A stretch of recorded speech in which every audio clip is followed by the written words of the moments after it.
Hey y'all, Rochelle here, your delightful crafter. I'm doing a oops, y'all, sorry. I'm doing a short little video here. I had a request to do a swatch of these close to my heart inks that I shared in one of my previous videos, and then I was also asked to demo these two cards.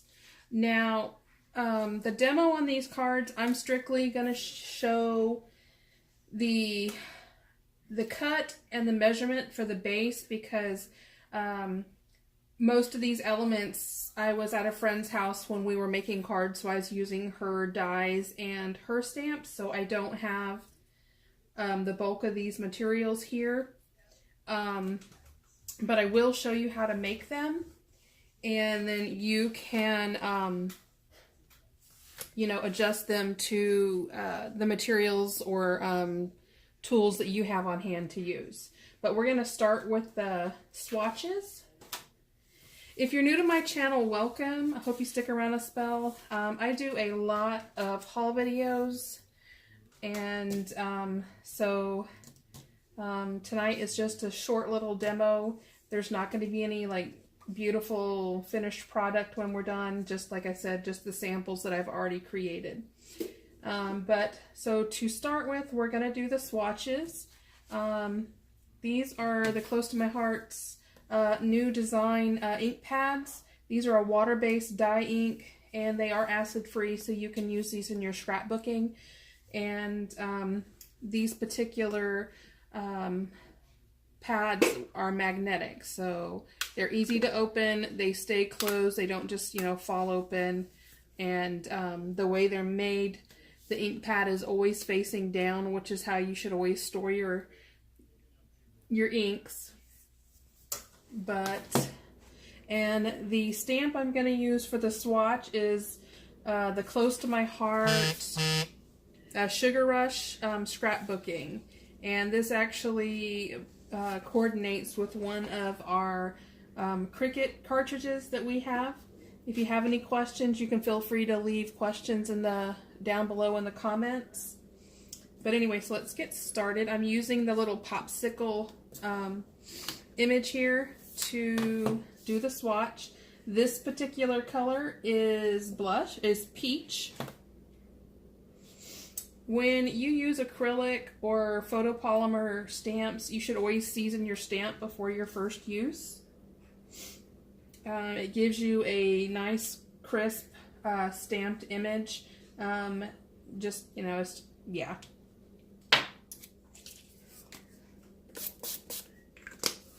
Y'all, it's been a while since I've demoed or taught anything, so please forgive me. So that is the peach.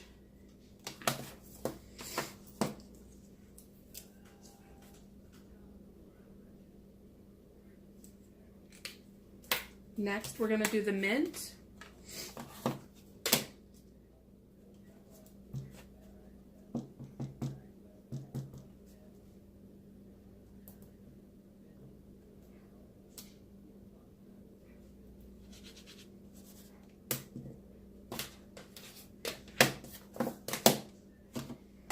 Now we're going to do candy apple.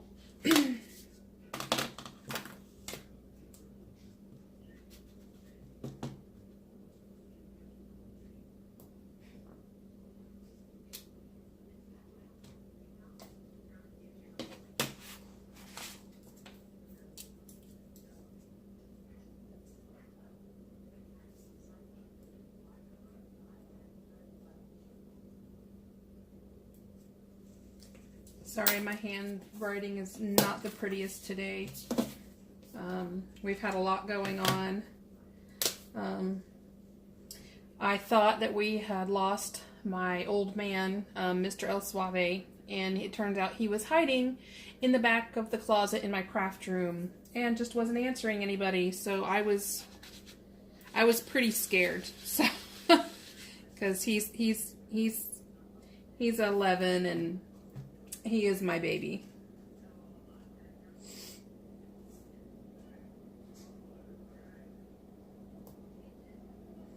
This, I believe, is Bluebird. And that one actually didn't stamp very well. I think I still had too much cleaning solution on the stamp and didn't dry it off. Let's try it again. This is actually a pretty juicy stamp pad.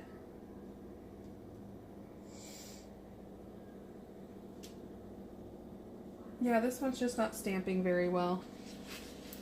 I think it has too much ink in it. So that is Bluebird.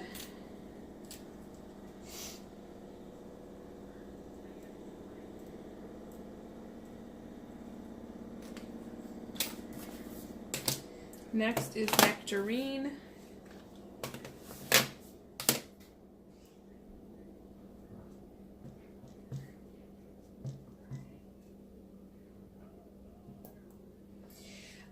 If you're stamping solid images and you're having a really hard time getting a good crisp image, if you have some of those self-healing cutting mats that have a foam backer, you can always flip it over and then put your cardstock down and then stamp, and it's going to give you a better stamp impression.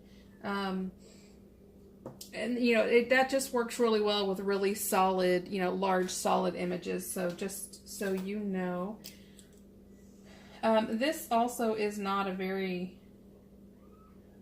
am I spelling right? Yeah.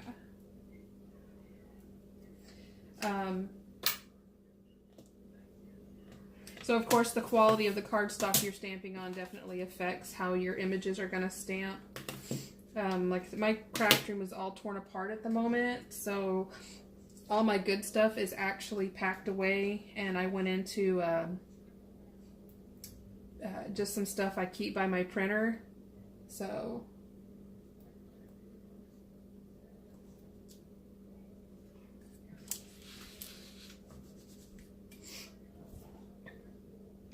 and that is Clover.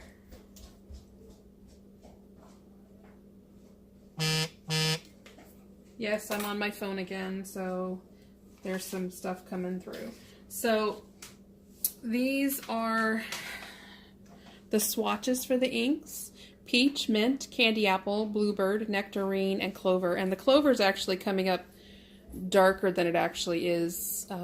It's nighttime, so obviously the lighting is going to affect how the colors show up. But so those are the swatches for the Close to My Heart inks by Request. Next, we're going to do a small demo on how to, the measurements on this particular step card and the score lines. Basically, that's all I'm going to demo. The cut, so when this folds up, this is a standard A2 card that we make in you know, the card maker world. And this center piece here can be as narrow or as wide as you need it to be, depending on what you are mounting to the front of it. And you can't, this Christmas tree, depending on where, basically when you're setting it on here, you open up the card after you put it together, mark where you know where you want the top of your tree to be, place it, and then you just use the ribbon to cover up the bottom of the tree so it looks, you know, nicer, has a prettier presentation. This I believe is a 1.5 inch scallop circle.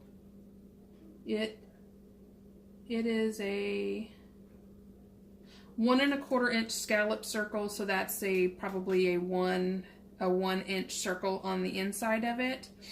So yeah.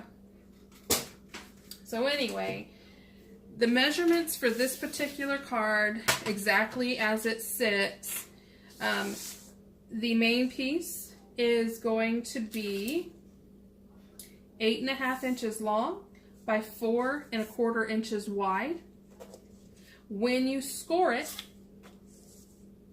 on the long side, you're going to score it at the 4.25 here, the 4.5, the 5.5, the 7, and the 8.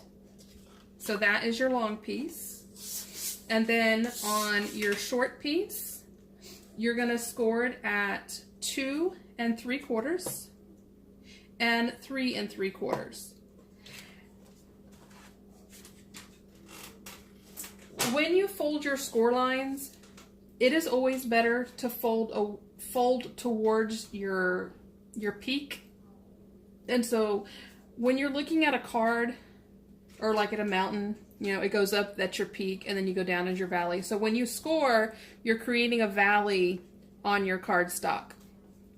And for strength and integrity, you always want to fold it towards the peak of your score line.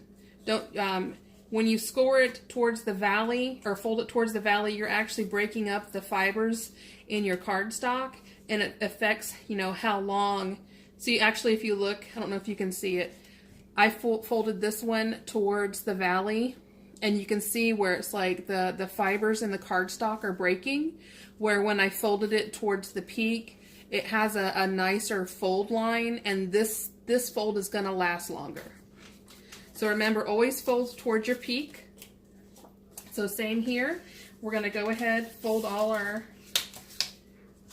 score lines towards the peaks.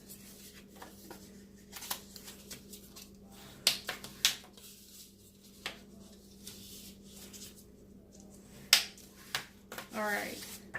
So on your base,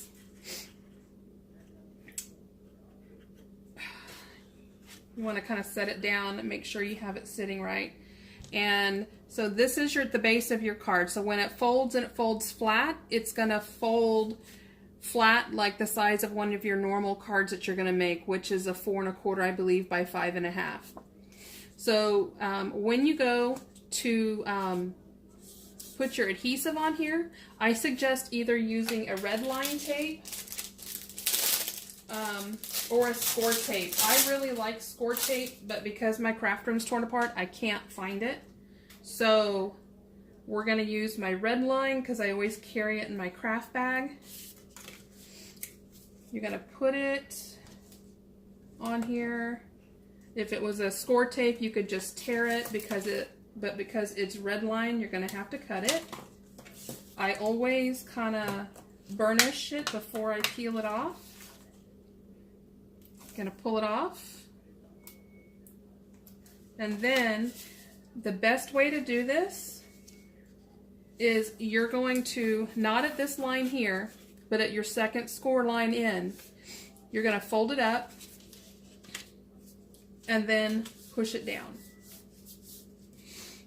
So then it places it exactly where you need it to be. It's going to be a square set and you're good to go. That is the base of the card.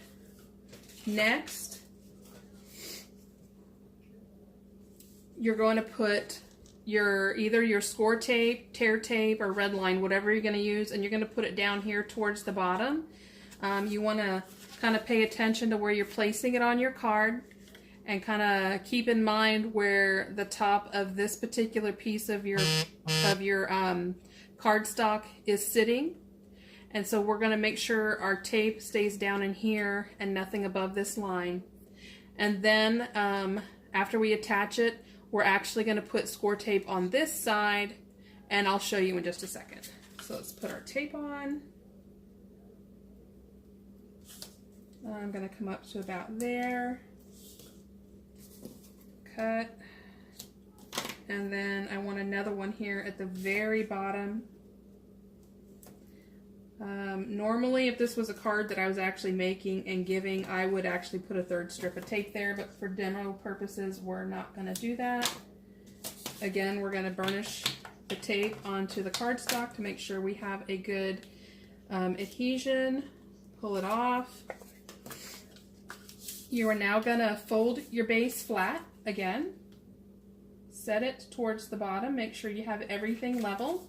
Push it down and burnish it just a little bit. All right, so we're almost done. Before you go any further, So notice how we have a design paper here on the background. If you're going to put another cardstock or another layer, or a layer and then a designer print down, you're going to want to put that down before you attach that piece, because then once you do it, you're in and there's no going back. So again, make sure that you put your designer paper or print or other textured cardstock that you're going to lay down before you put this piece on. So we're going to pretend it's already there. We are going to add one strip. I like to put it close to the score line. That's me. Again, burnish it down, peel it away, and then like before, we're laying the card flat, folding this over, putting it down, and now everything is exactly where it needs to be. With this one, we've done the Christmas tree, so I would take the Christmas tree, set it down. I know that I wanted, when the card was laying flat, for the top of the tree to be sitting just inside my designer paper. So when I'm adding the tree, I have the base laying flat. I know that I want the top there, so that means I want all my adhesive to be at this part of the tree, and I wanted a lot there because this particular embellishment that went on here is heavy. So I wanted it to have plenty of real estate to make sure that the tree is standing up straight and not flopping backwards or forwards. And after I added the tree, I wrapped my ribbon around, and then tied a pretty knot. And then I also used some sticky, some glue pop dots in the back to make sure that the bow stayed where I wanted it to be. So that is an easy step card. I don't have time tonight, so this video will post tonight, but it will be tomorrow night that I will update the description, and the description will have the cuts and the score lines in case you want to recreate exactly how this card is set up. So there's the step card. Like I said, really easy, and some, these are a lot of fun. So there's that. Then I had a request for this easel card. There's all kinds of ways to do easel cards. And basically what an easel card is there's a fold in it that holds a fold, and then there's going to be another embellishment piece that actually keeps that part of the card standing up and open. And so for this card, we have this particular one is obviously a square in case we don't know our shapes. And this card, the base is cut at 8.5 by 4 1/4. And so with this one, we're going to score at 4 1/4. And I didn't start this one. And I'm funny, when I cut my paper, depending on when you're using a guillotine, it doesn't leave much of a cut line, but when you're using the track cutters, you can feel a lip on the cut, and so I always like the lip to be facing down. But that's just me. So anyway, we're going to score at 4 1/4. All right. Then again, remember, we are going to fold towards the peak of the score line, burnish, and then one thing I always do when I'm doing my cards, I like to flip the card over, and sometimes there's like a hairline like lip over the back piece, and I actually like that because it makes it easier for the the person receiving the card to open it up. But I always pay attention to where that's at, and I make that the front of my card. So, that being said, this particular square right here, this one we are going to score from corner to corner. And so we are going to find one corner, and I'm hoping, let's see, we're going to come down here, we're going to do that. And I know now that I have my corners on the exact same track. So now we're going to start up here at the top, come down, score again. Want to make sure I get a really good score line. And now we are going to fold in towards the peak. Remember, we're folding towards the peak and burnishing the score line. So that, guys, is the hardest part of the card, is the corner to corner score. With this card, this particular circle here, darn it, this is a 2.5 inch circle. So if you have a 2.5 inch punch or a 2.5 inch die, you would use a 2.5 inch punch or die, punch out your circle. This one had a stitch design in it.